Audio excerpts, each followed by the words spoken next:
नमस्कार, आप देख रहे हैं इंडिया न्यूज हरियाणा। आपके साथ मैं हूं प्रिया। बुलेटिन की शुरुआत इस वक्त की बड़ी खबर के साथ करते हैं। बड़ी खबर से आपको रूबरू करवाएं। आपको बताएं कि कैथल में सिरफिरे आशिक की करतूत, ये बड़ी जानकारी आपकी टीवी स्क्रीन पर। कैथल से बड़ी खबर, जहां पर एक आशिक ने विवाहित प्रेमिका के घर में आग लगा दी। घर में घुसकर मिट्टी का तेल डालकर आग उसने लगाई। आग में जलने से 13 साल की बच्ची की मौत हो गई है। ये बड़ी खबर निकलकर सामने आ रही है। महिला की हालत फिलहाल नाजुक बताई जा रही है। महिला का पति 40% तक जल गया है। देखिए तस्वीरें आपकी टीवी स्क्रीन पर, जहां पर कैथल में सिरफिरे आशिक की करतूत, विवाहित प्रेमिका के घर में वो दाखिल होता है, उसने आग लगा दी, पूरा परिवार जल गया, बच्ची की मौत हुई है। तो वही महिला की हालत नाजुक बनी हुई है और जो महिला का पति है वो 40% आगलगी की इस घटना में जल गया है। तस्वीरें आपकी टीवी स्क्रीन पर देखिए किस तरीके से कैथल से मामला निकलकर सामने आया। विवाहित प्रेमिका के घर में आग लगा दी गई। घर में घुसकर मिट्टी का तेल डालकर आग लगाई गई। फिलहाल पुलिस मामले की जांच कर रही है, लेकिन जिस तरीके से घटना घटी है, आसपास के लोग काफी डरे हुए हैं, काफी सहमे हुए हैं। मनोज मलिक मेरे सहयोगी तमाम जानकारी के साथ इस वक्त फोन लाइन पर मौजूद हैं। आप मनोज, ये पूरा मामला है बहुत ज्यादा परेशान कर देता है, लेकिन सबसे पहले दर्शकों को ये बताइए कि ताजा अपडेट्स क्या कुछ आपके पास, क्या अभी तक किसी की गिरफ्तारी हुई? जी बिल्कुल, देखिए सिरफिरे आशिक का एक बड़ा मामला कैथल में सामने आया। इसमें इसको लेकर सिरफिरे आशिक ने उसके घर में जाकर मिट्टी का तेल डालकर उसके परिवार वालों को जलाने की कोशिश की है और उसमें जो एक 13 साल की लड़की है उसकी मृत्यु हो चुकी है और उसके साथ साथ जो महिलाएं और दो और थे जो परिजन थे वो काफी घायल हो चुके हैं। उनको पीजीआई चंडीगढ़ रेफर कर दिया गया है। और जहां तक रही सूचना के बाद बातचीत की गई तो उन्होंने बताया कि जो सिरफिरे आशिक है वो अभी तक गिरफ्तार नहीं हुआ है और जो उसके परिवार वाले थे, जो सिरफिरे आशिक के जिस घर में जाके उसने तेल छिड़का था, उनके विरोध करने के बावजूद भी काफी फिर उनका विरोध किया कर चुके थे और काफी पर शिकायतें पुलिस को दी गई थी, लेकिन उसका कोई समाधान न होने के कारण सिरफिरे आशिक ने उसके घर में जाकर उनके ऊपर मिट्टी का तेल छिड़क डालकर उनको जान से मारने की कोशिश की गई है। लेकिन अभी तक जो सिरफिरे आशिक को गिरफ्तार नहीं किया गया है और पुलिस का कहना यह है कि इनको जल्द से जल्द गिरफ्तार कर लिया जाएगा और जो भी सजा बनती है उनको सजा दी जाएगी। चलिए, बहुत बहुत शुक्रिया मनोज आपका तमाम बातचीत और तमाम जानकारी के लिए। तो अभी तक किसी की गिरफ्तारी नहीं हुई है, हालांकि पुलिस ये दावा जरूर कर रही है कि जल्द से जल्द इसे अपराधी को गिरफ्तार कर लिया जाएगा।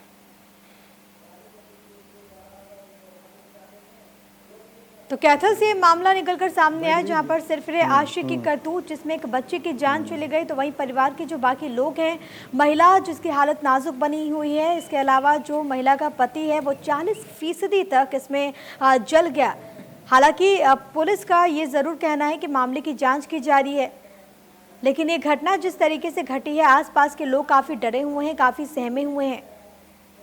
पूरा परिवार जल गया, एक बच्चे की जान चली गई। सिरफिरे आशिक की करतूत, कैथल से खबर आपको बता रहे हैं, जहां पर शादीशुदा प्रेमिका के घर में दाखिल होकर मिट्टी का तेल डालकर आग लगा दी गई। 13 साल की बच्ची की मौत हो गई, जबकि महिला और उसका पति जख्मी हुआ है। फिलहाल दोनों का इलाज चल रहा है, लेकिन जैसे ही घटना घटी वो अपने आप में कई सवालों को जन्म देने वाली। हालांकि अभी तक इस पूरे मामले में कोई गिरफ्तारी नहीं हुई है। मॉनसून की पहली बारिश ने प्रशासन के बड़े बड़े दावों की पोल खोल दी है। बारिश के बाद सफेदों का सदर थाना तालाब में तब्दील हो गया। शुक्रवार की रात आई बरसात ने इस थाने के हालात को बद से बदतर कर दिया। यह बरसात की रात इस थाने के लिए कयामत की रात से कम नहीं थी। रात भर बरसात होती रही और थाने के कर्मचारी अपनी आंखों के सामने डूबते हुए पूरे थाने को देखते रहे। बरसात कितनी हुई बाहर आंगन देखकर और इन तस्वीरों के जरिए आप अंदाजा लगा सकते हैं। थाने का रिकॉर्ड भी जलमग्न हो गया। जैसे तैसे रात कटी और सुबह पंप के साथ पानी निकालने का काम शुरू हुआ। ऐसे में जो भी फरियादी आए वह पानी के अंदर से ही गुजरते हुए थाने तक पहुंचे। देखिए तस्वीरें टीवी स्क्रीन पर है आपकी। सफेदों से मामला निकलकर सामने आया और किस तरीके से सिस्टम लचर हो चुका है उसकी बानगी इन तस्वीरों के जरिए आप समझ सकते हैं। पानी पानी ये थाना नजर आ रहा है। पूरा थाना लबालब भरा हुआ है पानी से और ऐसे में जो भी लोग वहां पर अपनी शिकायतों को लेकर आ रहे हैं वो पानी में प्रवेश करके ही अंदर जा पा रहे हैं। इसके अलावा देखिए रिकॉर्ड रूम की भी तस्वीरें आपको दिखा रहे हैं, जहाँ पर तमाम जो कागजात हैं, डॉक्यूमेंट्स हैं, वो भी जलमग्न हो चुके हैं। ऐसे में सवाल ये कि आखिरकार ऐसी परिस्थितियाँ क्यों आई, क्योंकि अक्सर तमाम दावे निगम के द्वारा किए जाते हैं, लेकिन हर साल यही हाल होता है। और तालाब में किस तरीके से थाना तब्दील हो चुका है, इन तस्वीरों के जरिए आप अंदाजा लगाइए। जहां तहां आपकी नजरें जाएंगी, वहां वहां सिर्फ और सिर्फ आपको अगर कुछ नजर आएगा तो वो पानी ही पानी। कुछ देर की बारिश ने दावों के पोल खोल कर रख दिए। रिकॉर्ड रूम के सारे डॉक्यूमेंट्स इसमें जलमग्न हो गए। इसके अलावा जो लोग वहां पर मौजूद थे उन्हें भी काफ़ी दिक्कतें पेश आई। हालांकि वहां पर कोशिश ज़रूर इस बात की जा रही है कि जल्द से जल्द स्थिति सामान्य हो, जल्द से जल्द इस पानी को यहाँ से निकाला जाए, लेकिन सवाल कई गंभीर उठने लाजमी, क्योंकि आखिरकार ऐसी परिस्थितियाँ क्यों बनती है। लगातार जब दावे किए जाते हैं, तमाम व्यवस्थाओं को दुरुस्त करने की बात कही जाती है, लेकिन बावजूद ऐसी तस्वीरें आखिरकार क्यों। इस बीच दो तस्वीर आपकी टीवी स्क्रीन पर, एक तस्वीर कैथल की आप देख पा रहे हैं, जहाँ पर देखिए किस तरीके से जो मंडी है वो पानी से तरबतर है। तो वही दूसरी तस्वीर सफीदों की भी आप देख पा रहे हैं, जहां पर थाना जलमग्न हो चुका है। देखिए प्रशासन के दावे एक तरफ और दावों से उलट ये सच्चाई, ये तस्वीरें जो कि अपने आप में बहुत कुछ बयान करती है, वो एक तरफ। देखिए किस तरीके से यहाँ पर ये दोनों तस्वीरों में आप देखिए कि जो इलाका है वो जलमग्न हो चुका है, जो थाना है वो जलमग्न हो चुका है। और ऐसे में आम लोगों की मुश्किलें कहीं ना कहीं बढ़ती हुई, क्योंकि जब ऐसी कोई स्थिति सामने आती है तो बीमारियों का खतरा भी बन जाता है। लेकिन अब आम जनता क्या करे, क्योंकि हर बार ऐसी तस्वीरें आती हैं, हर बार दावे किए जाते हैं कि अगली बार ऐसी तस्वीर नहीं आएगी, लेकिन उन दावों में कितनी सच्चाई है उसकी बानगी समझिए इन दो तस्वीरों के जरिए। कैथल में भी मूसलाधार बारिश से निगम के हवाई दावों की पोल खुल रही है। मानसून की शुरुआत में जैसे ही बारिश हुई वैसे ही पता चल गया कि निगम ने पूरे साल आखिर कितना काम किया है, मानसून को लेकर क्या तैयारियां की गई। इसका ताजा उदाहरण सामने आया कैथल के सेक्टर 18 में जींद रोड से, जहां पर 1 महीने पहले डाला गया सीवरेज बारिश की वजह से टूट गया।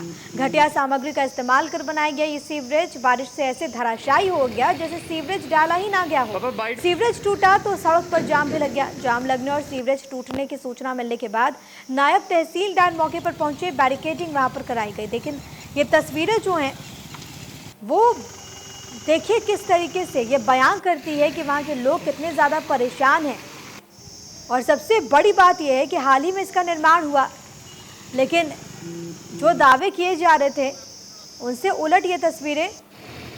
और अब दो तस्वीरें आपको दिखाते, देखिए सड़कों पर जल भराव, सीवर लाइन धराशायी। और ये महज तस्वीरें नहीं हैं, ये उस लचर सिस्टम की बानगी है, उसकी तस्दीक करती है, जो कि हर साल ये दावा करता है कि अब ऐसी तस्वीरें नहीं आएंगी। हर साल दावे किए जाते हैं कि तमाम तैयारियां कर ली गई हैं, लेकिन महज चंद घंटों की बारिश और वो पोल खोलने के लिए काफ़ी निगम की ओर से। मानसून से पहले नालों की सफाई भी नहीं हुई, आम जनजीवन बुरी तरीके से प्रभावित। ऐसे में सवाल उठता है कि जब यही रवैया रहेगा तो आने वाले दिनों में जैसी परिस्थिति उत्पन्न होगी तो कैसे बचा जाएगा। अभी सूचना मिली, रात को बारिश हुई थी, सुबह सूचना मिली कि जींद भाई पास पे 1 महीने या 1.5 महीने पहले सीवर डाला गया था और उस वो रोड डैमेज हो गया। इसकी सूचना जिला प्रशासन को ने PWD बेंडर डिपार्टमेंट को दे दी और जल्द ही आज इस समस्या का निदान कर दिया जाएगा। चलिए बात करते हैं टिड्डियों के टेरर की। टिड्डी अटैक की दो तस्वीरें सामने आई है, आपको तस्वीरें भी दिखाएंगे और आपको बताएंगे कि किस तरीके से इस वक्त जो किसान है वो बहुत ज़्यादा परेशान है। दो तस्वीरें आपकी टीवी स्क्रीन पर रेवाड़ी और महेंद्रगढ़ के आप देख पा रहे हैं, जहाँ पर टिड्डी दल ने हमला बोल दिया। लगातार किसानों ने खेत को बचाने के लिए कीटनाशक दवाई का छिड़काव भी किया। किसान पूरी रात थाली, ढोल और डीजे बजाकर टिड्डियों को भगाने की कोशिश में लगे रहे। देखिए दो तस्वीर आपकी टीवी स्क्रीन पर टिड्डियों का ये टेरर। हरियाणा में टिड्डी अटैक रिटर्न्स और इतनी बड़ी संख्या इनकी होती है और देखते ही एक देखते ये सैकड़ों एकड़ फसल चट कर जाती हैं। हालांकि इससे बचने के कुछ तरीके भी हैं, जिसको लेकर जागरूकता अभियान भी चलाया गया। किसानों को बताया गया कि ताली बजाकर, डीजे बजाकर आप इन टिड्डियों को भगा सकते हैं, क्योंकि कंपन की ध्वनि से टिड्डियां भागती हैं, लेकिन जाहिर तौर पर बहुत ज़्यादा नुकसान इस वक्त अन्नदाताओं को। मैं सुबह 5 बजे घर से चल के और मौका पे इनका जो मंदिर है रूपदास महाराज का, वहाँ में आया तो यहाँ कई करोड़ों में जो से टिड्डियाँ थी और प्रशासन अधिकारी अपने अपनी गाड़ियों को लेकर फायर ब्रिगेड से वहाँ स्प्रे करवा रहे थे और उसमें जो जाल वगैरह थे उसमें स्प्रे जो हुई वो बहुत कम मात्रा में हुई, क्योंकि वहाँ आने जाने के साथ यातायात के वहाँ जालों के अंदर जगह नहीं थी। और जो स्प्रे थी उसमें एक पेड़ के नीचे तो टिड्डियाँ मरी हुई है, बाकी पेड़ों के नीचे टिड्डियाँ नहीं मरी। मुझे ऐसा लग रहा है कि भी ये खाली जो से खाना पूर्ति सरकार ने की है, इससे जो है ना कोई खास नुकसान टिड्डियों को नहीं हुआ। सच्चाई है जी, पर नुकसान तो घना नहीं तो 30-35% के लगभग तो हुआ होगा, क्योंकि सुबह के टाइम जो खेत के अंदर बैठी हैं उनसे काफ़ी नुकसान हुआ है। जब अब भी उतनी ही मात्रा बन रही है जितनी कल थी, तो उसी हिसाब से नुकसान तो है, पर वो तो बाद में पता चलेगा जी कितना, अभी तो यहीं पर है। और अब इस पे आरोप प्रत्यारोप का दौर भी शुरू हो गया है। बड़ी खबर से आपको रूबरू करवाएं। कांग्रेस प्रदेश अध्यक्ष कुमारी सैलजा ने वार किया है टिड्डी दल को लेकर। मनोहर सरकार को घेरती हुई कुमारी सैलजा, उन्होंने बकायदा ट्वीट किया और ये कहा कि किसानों की समस्याओं के प्रति सरकार लापरवाह बनी हुई है। कीटनाशक नकली दी गई, ये उन्होंने कहा। साथ ही साथ उन्होंने ये भी कहा कि जो भी कीटनाशक मंगवाए गए थे वो नकली निकले। अन्नदाताओं से ऐसी धोखाधड़ी आखिरकार सरकार क्यों कर रही है? कुमारी सैलजा का वो ट्वीट भी आपकी टीवी स्क्रीन पर, जहां पर बाकायदा उन्होंने एक फोटो भी पोस्ट किया और साथ ही साथ उन्होंने सरकार को भी जोरदार निशाना साधते हुए हमला बोला, सरकार पर सवाल उठाए। सरकार से सैलजा के सवाल, टिड्डी दल के लिए मंगाए गए कीटनाशक नकली, ये उन्होंने गंभीर आरोप लगाया और साथ ही साथ ये भी कहा कि अन्नदाताओं से ऐसी धोखाधड़ी आखिरकार क्यों? किसान इस वक्त बहुत ज्यादा परेशान, लेकिन उन सब के बीच सियासत भी खूब हो रही है। कांग्रेस ने सवाल उठा दिए हैं। कांग्रेस प्रदेश अध्यक्ष कुमारी सैलजा ने जोरदार हमला बोला।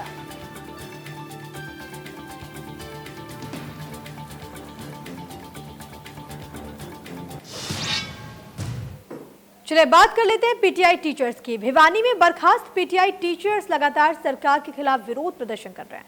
टीचर्स का ये कहना है कि उन्हें नौकरी पर बहाल किया जाए। पीटीआई टीचर्स के समर्थन में कई संगठनों के लोग भी पहुंचे और उन्हें अपना समर्थन दिया। दो तस्वीरें आपकी टीवी स्क्रीन पर हैं, सिरसा और भिवानी की तस्वीर। देखिए किस तरीके से बर्खास्त जो पीटीआई टीचर्स हैं वो विरोध करते हुए, और कई दिनों से उनका ये विरोध प्रदर्शन देखने को मिल रहा है। सांसद धर्मवीर सिंह के पास भी पहुंचे, क्योंकि तमाम सांसदों को उन्होंने ज्ञापन सौंपा।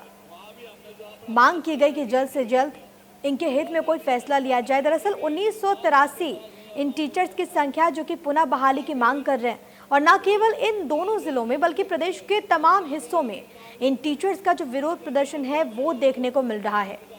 सांसद धर्मवीर सिंह के आवास का घेराव इन्होंने किया। सिरसा और भिवानी की तस्वीरें आपकी टीवी स्क्रीन पर। तो भिवानी में आज पीटीआई टीचर्स के समर्थन में तालमेल कमेटी ने जोरदार प्रदर्शन किया। इस दौरान उन्होंने भिवानी महेंद्रगढ़ के सांसद धर्मवीर सिंह के निवास का घेराव किया। कर्मचारी नेताओं ने कहा कि अगर सरकार ने उनकी नहीं सुनी तो जैसे उन्होंने सरकार बनाई थी वैसे ही सरकार गिरानी भी आती है।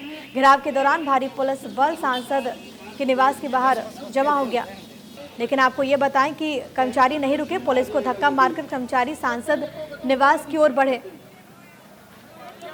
और साथ ही साथ उन्होंने आपको यहाँ पर यह भी जानकारी दे कि उन्होंने सरकार विरोधी नारेबाजी भी की। कर्मचारियों ने कहा कि अब वो दिन और रात नहीं देखेंगे, बल्कि किसी भी समय सीटी थाली ताली बजाकर अपनी बहाली को लेकर जनप्रतिनिधियों को ज्ञापन देंगे।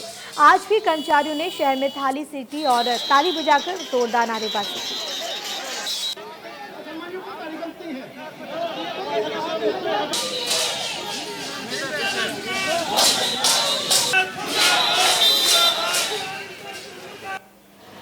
सुप्रीम कोर्ट के निर्देशों का हवाला देकर सरकार ने 1983 पीटीआई को बाहर का रास्ता दिखाया था, और आरोप ये है कि सरकार जो है इस मामले में अगर पैरवी करती, गेस्ट टीचर्स की तरह अगर सही तरीके से पैरवी की जाती तो निश्चित तौर पर उनकी बहाली अब तक हो जाती। लेकिन आज पूरे प्रदेश के 15 सांसदों के आवासों पर पहुंचकर न केवल ज्ञापन पत्र प्रेषित किए गए हैं, बल्कि साथ ही साथ उनकी बहाली की मांग को लेकर पैरवी किए जाने की बात भी कही गई है। भिवानी महेंद्रगढ़ के सांसद चौधरी धर्मवीर सिंह से भी ये लोग मिले हैं, उनसे बात करेंगे आखिर किस तरह से उनकी पैरवी की जाएगी, कितना सही इसको माना जा रहा है। हालांकि बात लीगल टेक्निकल कहीं उस मुद्दे पर आकर अटकती है। सर, आपको ज्ञापन पत्र देने के लिए लोग पहुंचे हैं, किस तरह से इनकी पैरवी की जाएगी? देखिए, प्रदेश भर के पीटीआई ये हमारे भाई बेटे बेटी हमारे ही हैं, बाहर के नहीं हैं।